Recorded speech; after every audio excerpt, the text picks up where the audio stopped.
Otra gran diferencia entre la corriente alterna y la corriente continua es la cantidad de energía que se puede transportar en cada tipo. La electricidad no puede viajar muy lejos antes de que empiece a perder voltaje. El voltaje es la medida de la tensión eléctrica. Cada batería está diseñada para producir corriente continua con un cierto nivel de voltaje. Así que desde el momento de la producción de la electricidad ya está predeterminada la distancia a la que se puede transportar a través del cableado. La corriente alterna, sin embargo, se puede producir en un generador y utilizar un transformador para subir o bajar la tensión de salida según las necesidades, lo que permite el transporte a una distancia mucho mayor. Ahora vamos a mirar los transformadores. Los transformadores son utilizados en todo circuito eléctrico que necesite ajustar la tensión de la corriente eléctrica que fluye por él, ya sea un ajuste a la alza o un ajuste a la baja.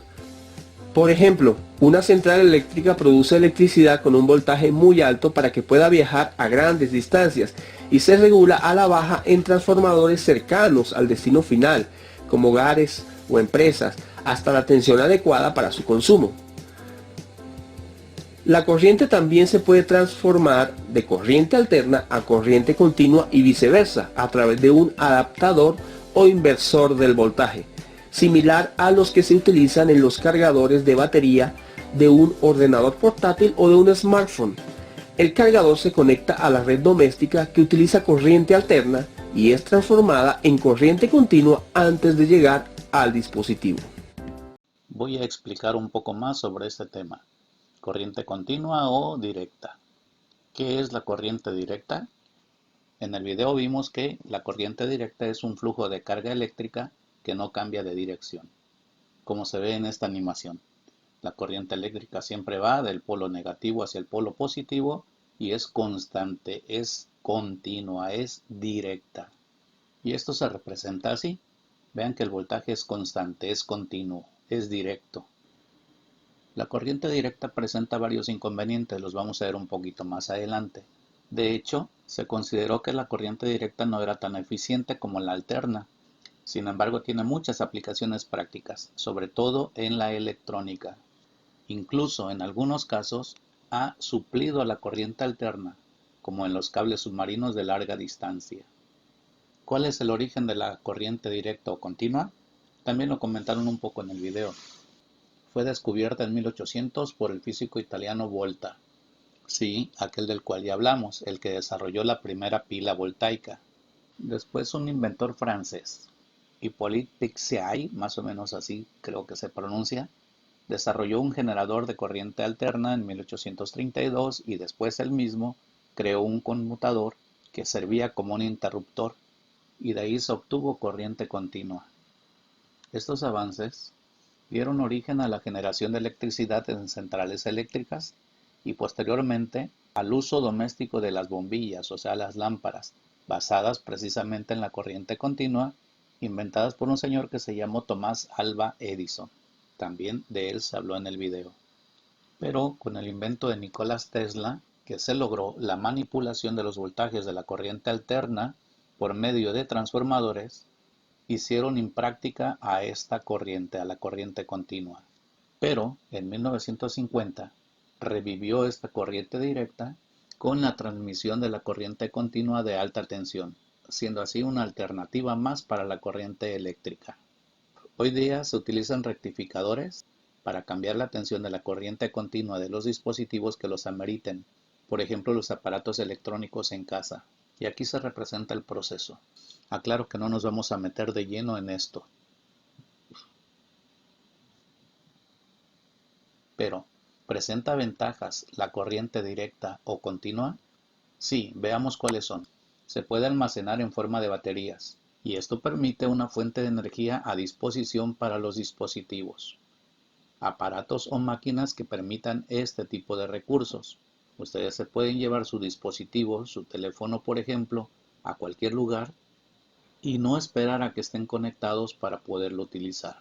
La carga almacenada en las baterías les permite utilizarlo por un cierto tiempo. Además, las baterías pueden ser recargables, otra vez el caso de los teléfonos celulares. Y la ventaja que considero más importante es esta. Su uso es más seguro que el de la corriente alterna, lo que ha permitido desarrollar múltiples soluciones, especialmente con fines domésticos. Y aquí les presento un acumulador y las piezas o las partes que lo conforman. Además, permite un uso de voltajes más bajos para transmitir electricidad por medio de cables. A partir de ahí, ¿qué aplicaciones le damos a esta corriente continua? Las siguientes. En los automóviles. Los automóviles utilizan una fuente de energía y esta es la batería o acumulador, como el que vimos recientemente. Mismo caso en el sistema de transporte subterráneo y en los ferrocarriles. En el teléfono móvil que ya vimos, las computadoras, las cuales deben alimentarse con corriente alterna, pero internamente esta se transforma en corriente directa. Y en general, todo dispositivo o aparato que necesite baterías. Por otro lado, la corriente alterna es aquella en la que el flujo de carga eléctrica varía de dirección, con cambios en el voltaje y en la corriente, como lo vimos en el video y en esta animación. Vean, en un momento la dirección de la corriente es en este sentido y en otro momento cambia, es en sentido opuesto. Esta corriente eléctrica se origina cuando el campo eléctrico cambia alternativamente de sentido, por lo que los electrones oscilan a uno y a otro lado del conductor. Como ya comentamos, en un instante el polo positivo cambia a negativo y viceversa. Véanlo acá. En un momento determinado giran hacia la derecha y después a la izquierda. Véanlo aquí también. Originando esta oscilación, esta onda que se llama senoidal. Esto permite la transmisión de energía mucho más eficiente y por lo tanto esta es la más utilizada. ¿Y cuál es el origen de la corriente alterna? Es el mismo que el de la corriente directa. Big Si, que ya mencionamos, creó un generador de corriente alterna, basado en los trabajos que realizó Faraday, este dispositivo. Lo que en Europa permitió experimentar y desarrollar diferentes aplicaciones. Pero, como ya vimos en el video, fue Nikola Tesla quien, en 1882, construyó el primer motor de inducción de corriente alterna, con el que logró la transformación de la corriente alterna en corriente continua, usando de auxiliar a un motor eléctrico. Al ver que su dispositivo sí funcionaba, y previendo que la corriente alterna podría tener un gran auge en la vida cotidiana, trabajó y desarrolló en un transformador que le permitió elevar la tensión eléctrica y disminuir su intensidad, y con ello también logró transmitir corriente eléctrica a larga distancia. Y cuando llegaba a su destino, también disminuía la tensión eléctrica, lo que permitía ser aprovechada de manera eficiente. Con esto derrota a Thomas Alva Edison, que si recuerdan, consideraba que esta electricidad era peligrosa. Acuérdense que incluso Edison electrocutó a un elefante con corriente alterna para demostrar lo peligrosa que era esta. Pero con este transformador entonces aumentaba la eficiencia y la seguridad. Y ya no era común, como no lo es actualmente, crear situaciones de peligro en los hogares o que recibiera una alta cantidad de energía eléctrica que quemara los aparatos. Con este desarrollo se abrían las puertas para mejorar la calidad de vida y acelerar los procesos de industrialización, logrando entonces el traslado de energía eléctrica desde donde se generaba hasta los entornos urbanos, eliminando la corriente directa por ser poco práctica comparada con la corriente alterna. Y ya en el año de 1891 se pudo comprobar la eficacia no solo de la corriente alterna, sino también del generador y transformador que don Tesla había creado, cuando se realizó la primera transmisión interurbana de corriente en Colorado, Estados Unidos. Y precisamente esta es la imagen de un transformador. Lo vamos a explicar un poco más adelante. ¿Y cuáles son las ventajas de la corriente alterna? Ya las hemos estado comentando, pero veámoslas en detalle.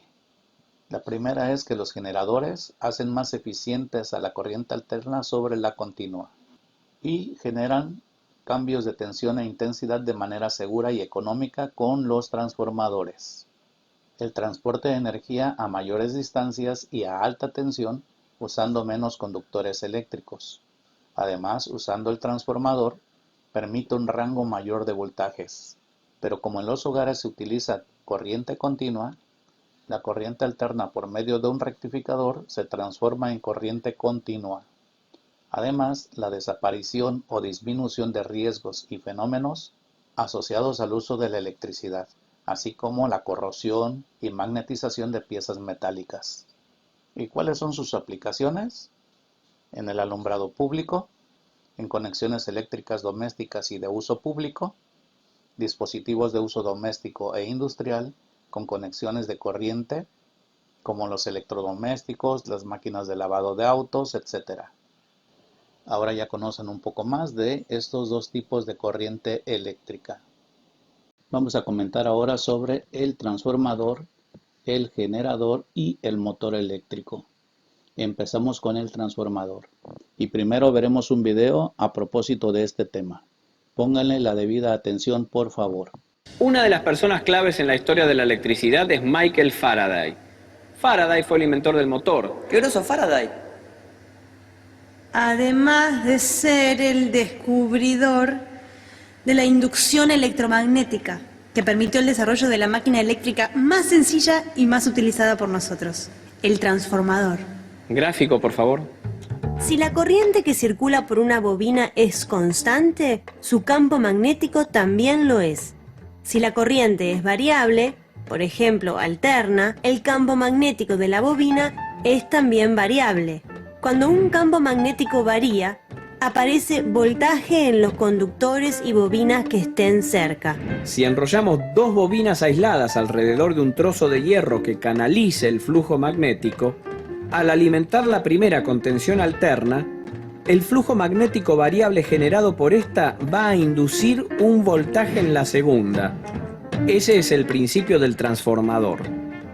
Y acá vienen los números. La relación del voltaje que entra en la primera bobina y el que sale de la segunda está dada por la relación del número de vueltas de alambre en cada bobina. El número de vueltas de la primera bobina sobre el número de vueltas de la segunda bobina es igual al voltaje que entra sobre el voltaje que sale. O sea que si la bobina primaria tiene 2000 vueltas y la secundaria 1000 vueltas, ¿el voltaje de salida va a ser la mitad que el de entrada? Exacto. Sería el caso de un transformador que se alimenta con 220 volts y entrega 110 volts. Y con la corriente se da la relación inversa. Si el voltaje se transforma a la mitad, la corriente se transforma al doble. O sea que si la bobina primaria recibe 1 ampere, la secundaria entrega 2 amperes. Exacto. ¿Y te acuerdas de la potencia? ¿Eh? La potencia. ¿Qué potencia? La potencia, que es el voltaje por la corriente, es la misma de los dos lados.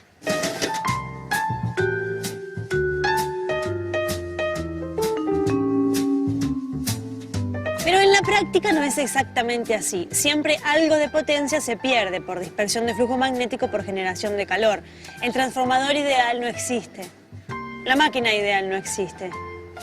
El hombre ideal no existe. Pero a veces tenemos magnetismo. ¿Te me dio cara de bobina a mí?